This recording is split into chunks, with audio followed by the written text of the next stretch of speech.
Hello once again and welcome to another edition of Handicappers Corner. I'm your co-host Mike Heads along with Drew Forster. We're going to go through the Sunday, June 3rd races at Hastings Racecourse. Well, Drew, big weekend, Friday, Saturday, and now the Sunday. First Friday, Saturday, and now into Sunday. Where hopefully we have can get them. Nice card. Hopefully we have them in the plus and we're not having to bail them out today. Oh yeah, by now it's just you're playing with house money at this point. Yeah, it's easy. 8 races today. 8 races. We start off with the 17-5, non-2, non-3 for fillies and mares. And I have gone to the 6 Cassia out of the Barb Heads barn. Horse I've always really liked. I remember last year, first time start, she fired first out with Mario on her. Come back in an optional 50 to Burn and Britches of Belle Evangeline. First out this year, she ran in the same condition and she hadn't run yet this year, caught a horse that had a race under her belt and was dropping in Queen's Vicar. I think today, now she's had the race, right. I think it makes her super tough in here. I really like Cassia. I have Cassia on top of the 6. The second spot, I have a bit of a flyer, LA Superior Court. Horse that was claimed for maiden 3, dusted him that day, waited, came back in a maiden 10 for 3-year-old, straight 3-year-old fillies, won that pretty handily. Now jumps up against older mares again, the non-2, non-3. Might be a little tougher, but I'll take a flyer on it that she's talented enough she could make some noise in here. And in the third spot, I have a horse that's always making noise late in these races, is La Bronca. Yeah. A horse that ran third in this race last time, behind Cassia.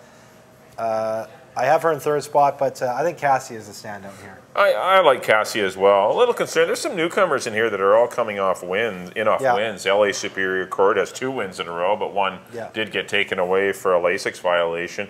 But Who's Cash comes in off a nice win for Bill Connick Jr. and lots of cash for Nancy Betts. So there's some newcomers here that have run well in their initial starts, and so it's not as I do like Cassia. Don't get me wrong. I mean, it was a good run to Queen's Vicar in her 2012 debut, but it might not be a cakewalk, but I do like her chances of winning. The one thing that may be a problem for her is the pace scenario. If she does get hung out 3 deep or something, this really makes the one-horse La Bronca a real player, and I've got her in the second spot. She didn't get that luxury last time. The pace scenario was very slow and favorable to Cassia. And La Bronca made a bit of a run, but just flattened out. Well, not really flattened out. It's just that the horses in front of her had lots left and were running away. Horses, So I have her in for second. I really think the 6 and 1 are your horses. And the 5, Lots of Cash, I put her in for third. I thought a very impressive debut. I know it was only for $5 grand, but this horse won with plenty in reserve. This was an impressive first up run. I know she's a 4-year-old, but it took her a while to get to the races. But there was something there, and she might be worth following as well. Pedro Alvarado takes over for Ruben Lara, who has since gone back to Alberta. But I agree with you, Drew, on the 6 Cassia. I went 6, 1, and 5. On to the second race. We have some 17-5 conditional claimers in here. Nominally is a 2 lifetime. Nominally is a 3 BC breds. You get that extra win if you're a BC bred. You're eligible. They're going to go 6.5 furlongs. I see a pile of speed in here. Not a pile, but I mean enough. I see some congestion on the front end. I see the 1 JJ's Gypsy probably flashing some speed. The 2 Rossino likely being sharp in his first start of the year. Funny Face is fast. He's been training at Pleasanton in Northern California before coming up here to Hastings. And Vernon Cat's fast. So I really think it's going to set up the 7-horse come away home, who just missed in a similar type race down in Seattle for Larry Ross, and come back to work decent. Obviously, none of those races are going in Seattle, and that's why the horse surfaces here. But Chad Hoverson's ridden a lot of horses for Larry Ross in the past, so it's no surprise to see him get the call. I just think pace-wise, he might be the horse to try in here, and I'm going to take a shot on him. I put the 3 Funny Face in for second. Likely the best horse in the race. He's the fastest, and it's just a matter of if he can win off the layoff and does not get too much pace pressure. And I put the 5 Man Overboard in for third, who was claimed for 12.5. Moves to the Glenn Todd outfit and Troy Taylor, and that's always a plus. Good works as well, so I put him in for third. But I went 7, 3, and 5. I'm with you. I just jumbled them around a little bit. I did put Funny Face on top because, as you said, the best horse. He's a pretty tough horse. There is speed in here, but he is the speed of the speed. If Marlowe can get him to relax a little bit, I think he's going to be really tough. He gets in with 5 pounds off, and I think he's the best horse. So I think he's going to be tough to run down, even no matter what the pace is. We've seen him go quick before. The second spot, I have Man Overboard. Horse, like you say, was just claimed by Troy Taylor. cut from Golden Gate, comes up here. Those Golden Gate horses are always pretty tough here. And I have Larry Ross's horse, the 7 and 3rd spot. So I see the similar kind of horse as you do, just have them in a little bit different order. It's 3, 5, 7 for me. Yeah, I'm just trying to make a case for hopefully some pace scenario. Maybe I'm hoping for a pace. Maybe there isn't going to be one. Maybe it's just funny face going to run away and hide. Exactly. But we'll see. And on to our third race, maiden optional 40, maiden special weight basically for 2-year-olds. And I went to the outside horse, Prohibiting. The Moj horse. We got to pick the Moj. Got to pick the Moj. Yeah, he just come out here did a special interview for us in Handicappers Corner. You got to show support. Yeah, great interview for us. So I'm going with Moj's horse, Prohibiting. As you heard us talk about in yesterday's picks with the maiden 20, the horses that have a start do have quite an advantage in here. He's got the start. I like the fact he gets the 9-hole. Yeah, that's great for a 3.5 race. Troy's always really dangerous with these 2-year-olds. So I do have Prohibiting on top. In the second spot, I took Lady Henrietta, another horse who has a race, ran 3rd in that bridge jumper race. Bullets everywhere, you know. Obviously, she's really quick. Back to work in a minute, too. Yeah, exactly, right? So, yeah, nothing wrong with her. She looks like she's really quick. And the third spot, I went with the first-time starter out of the Craig McPherson barn, Officer's Charm. Officer was really quick. He was, and he's been very good being a stallion of horses that are precocious. Like they're good early. And, yeah, absolutely. Look at the Tomlinson number for that horse. For the distance, is 406. That kind of jumps off the page. So yeah, it's a 9-2-5 for me. Yeah, I looked. I don't mind the 9 horse at all, Prohibiting, and I definitely like Lady Henrietta. Lady Henrietta impressed me a lot. This horse kind of was stuffed down on the inside. Unfortunately, she's down on the inside again. Yeah. But showed run down the lane. Bridge Jumper was the only one really running at the end of that race. Yeah. This horse was almost got up for second. Lady Henrietta galloped out well. Probably not her best trip, 3.5 furlongs. So, but still, you must respect Lady Henrietta. I've gone to the 3 though, Rebus, out of the Rebus or whatever it is, out of the Tracy McCarthy. Yeah. Let's go with Rebus. Son of Rosberg got an answer with victory for the Hepburns in dynamite work. A couple of 47s, a 35 and change out of the gate.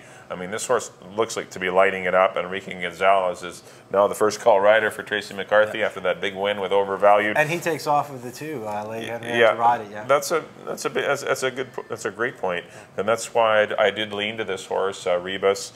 But you must respect the horses that have had a run, and the 2 and 9 have both had runs. So, but I do like the 3. I'm going to go 3, 2, 9. And on to the 4th. On to the 4th. We do have some maiden 10 granders. 6.5 furlongs is the trip. Colts and Geldings here. I landed on the 2 Quattro's Raider.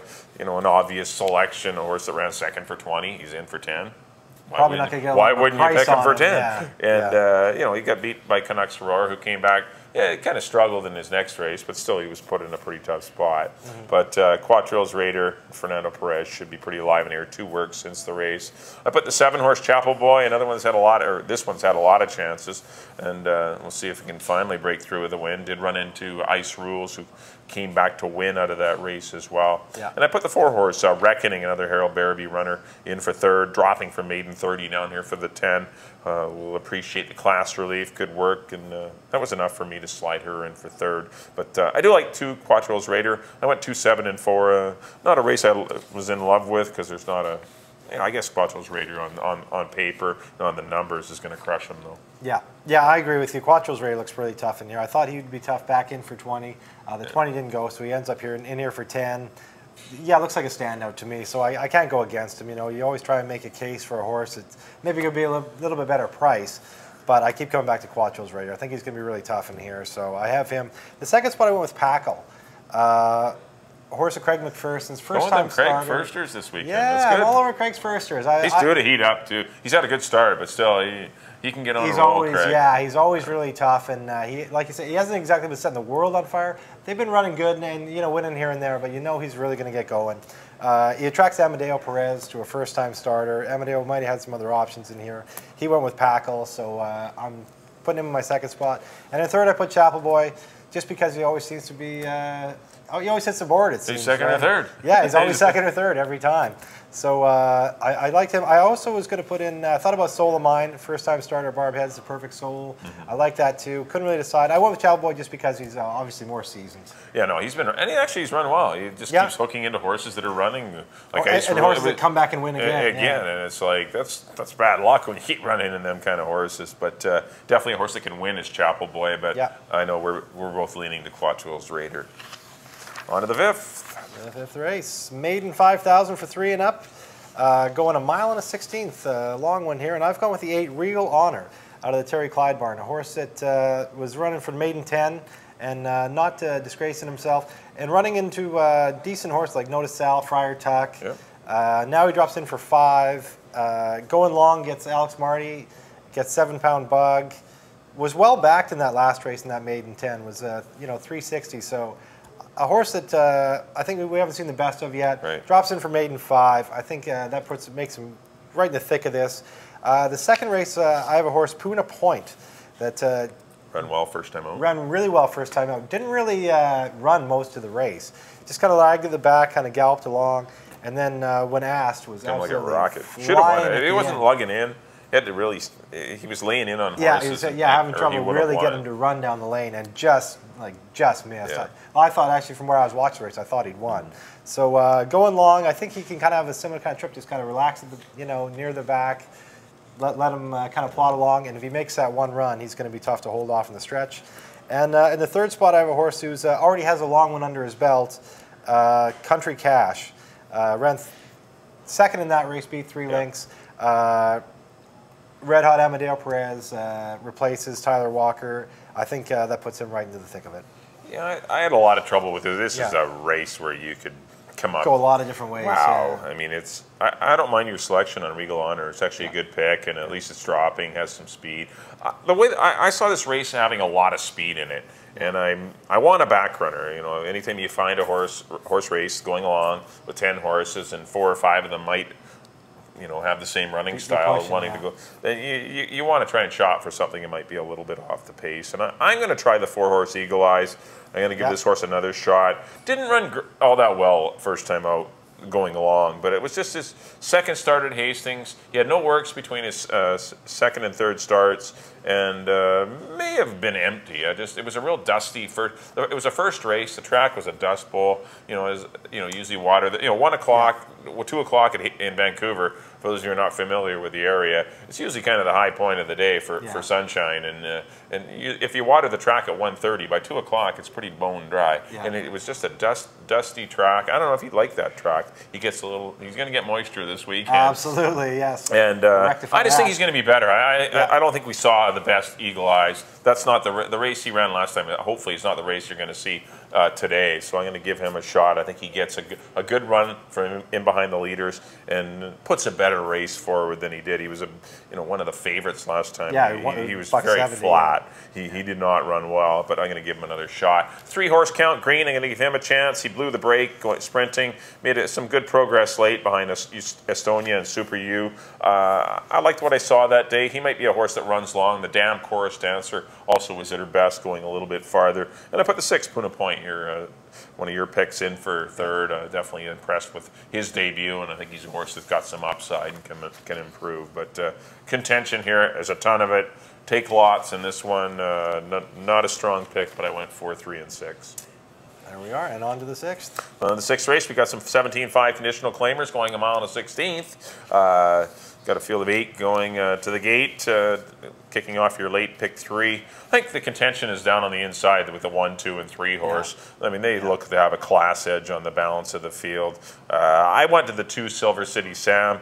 Not at his best at all sprinting. He gets to stretch out and go long. I think this horse will flourish with the distance change. He was a non-factor in the Storm and Proud Papa race, but that's to be expected going 6.5 furlongs first run off the claim. Yeah. He's in a better spot. His last time in at this level was sprinting, going 6 furlongs, ran out of racetrack and ran second. I think going long, he's going to be awfully tough. Maybe his stablemate Victor's Magic is the only one that can probably beat him. He was a distant second to Tommy Danziger in an open 17.5. He gets into restricted 17.5. Big class change there. This is two totally different races, 17.5 open and 17.5 non-2, non-3. Yeah. So the 2 and 3 on paper to me are miles the best, and I put the 1 True Grit in for third. I'm right there with you. I put Victor's Magic on top. Yeah. That Tommy Danziger race, the last one we ran second, was a big, tough race. Like you say, totally different animal here in the restricted 17.5. Yeah, these horses have all won 1 or 2 races. Yeah, when you're running against horses that have run 7, 8 times, right? Or Canadian Derbies. Exactly. Tommy Or Danziger 300 granders graded races, exactly. So I did put Victor's Magic on top. I think he's the class of the race. I put True Grit. I think he's dying to go longer, so I have him in for second spot. And I agree with you, Silver City Sam in third. Same horses, just jumble them around a little bit. But yeah, it's 3-1-2 for me. Yeah, all the contention looks to be on the inside. It certainly does. And on to the 7th, the Winston Churchill. Winnie. Nice stake for older boys. First time they get to stretch out too, going a mile of 16th. And there is the handicapping edge here, as I was kind of wondering what to do with Taylor Said. Will he get the distance? He ran a monster race last time. I love that move he made, right? Huge. They thought he'd be on the lead. Northern Causeway and St. Liam's Halo came smoking by him, so he just kind of relaxed him behind him. And when Fernando asked him to go, he just took off like he was shot out of a cannon, blew by everybody.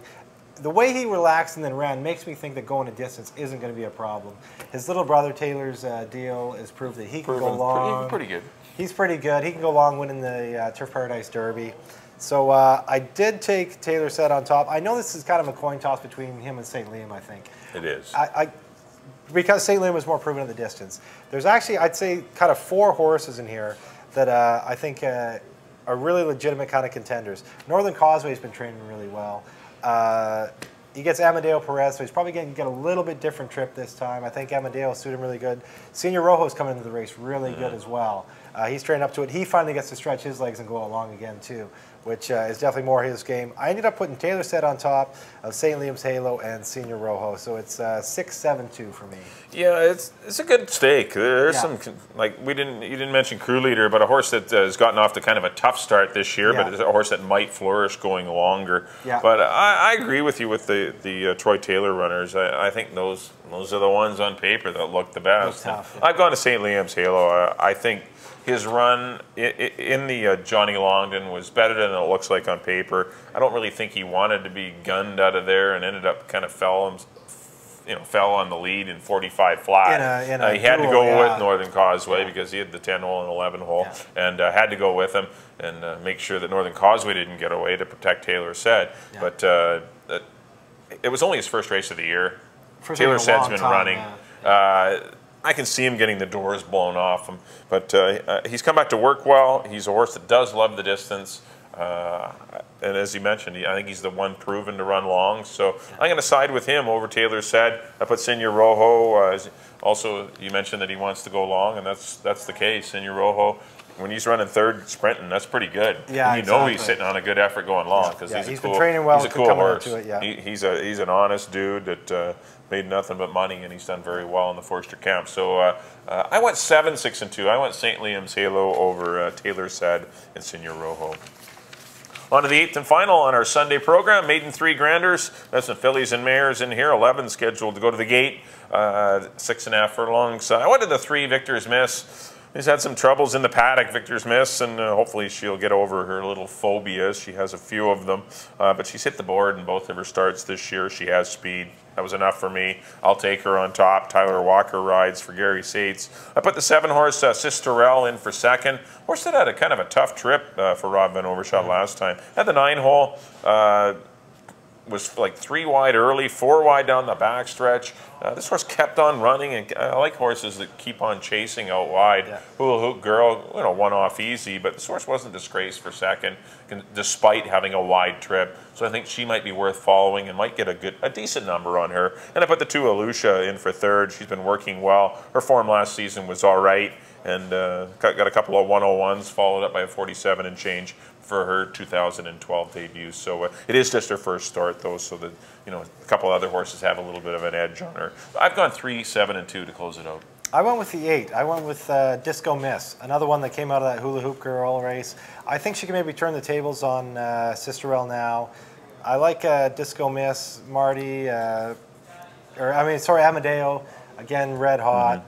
So I went that way. I got Disco Miss on top. I put Wando's Witch in second. That last race she ran was a little bit ugly. I know they expected better over that day. I think she had some excuses that day. Then she was entered back in and kind of lost her mind a little bit in the paddock, was scratched. Now she comes back in for 3,000. I think you're going to see a better race out of her. So I have her in second spot, and I do have Lucia in the third spot. Again, I think it's kind of wide open. There's a lot of different ways. Not your most trusting horses to try and wager on. Exactly. That's the problem. You got to watch these horses in the paddock, especially the 3 and 4. There's both the 3 and 4 were not very well on their behaved. best behavior in the paddock the last time they were over here because they were both scratched. So keep an eye on those 2 in the paddock, and if they're kind of composed, then maybe give them a shot. A little bit, yeah. But yeah, it's still a little. It's one I think you want to probably go a little bit deep in here. There's a lot of different ways you can look at it. I ended up 8-4-2 for me. Yeah, Lookout County's another one out of the Terry Clydeburn that probably can run better than her last race in Noel Beato rides. So it's just one of those races where you just can't. Okay, this is the one I like. Ooh, I love it, and I can make a case for it. You can't just absolutely. Don't want to put the rent on any one of these. No. This is your. These are the ones. They're maidens for a reason, in for 3,000. Yeah, you want to go deep here, I'd say. They're not the most trustworthy, and they've had some chances, but we'll see how they do today. But I went to the 3 Victor's Miss over the 7 and 2. You're going to head to the 8-horse Disco Miss. Well, that'll do it for our Sunday, June the 3rd selections. Once again, I'd like to thank everyone for joining us today. We wish everyone lots of luck on the Sunday program. Look forward to seeing everyone real soon. See you back next weekend on Belmont Day. Oh, man, we got a big weekend next weekend. Huge weekend next weekend. We do race Friday, Saturday, Sunday, but of course the big day, Saturday, June the 9th. Belmont Day. I'll have another, and Mario Gutierrez trying to become the first Triple Crown winner since 1978. Affirmed. Yes, very much looking forward to next weekend. That'll be great. Yeah, it'll be a lot of fun. All right, on behalf of Drew, thanks for joining us, everyone. We'll see you next time. Oh, on to our picks. We have to do our picks. Is our slate coming up? There we go. There you are, Michael.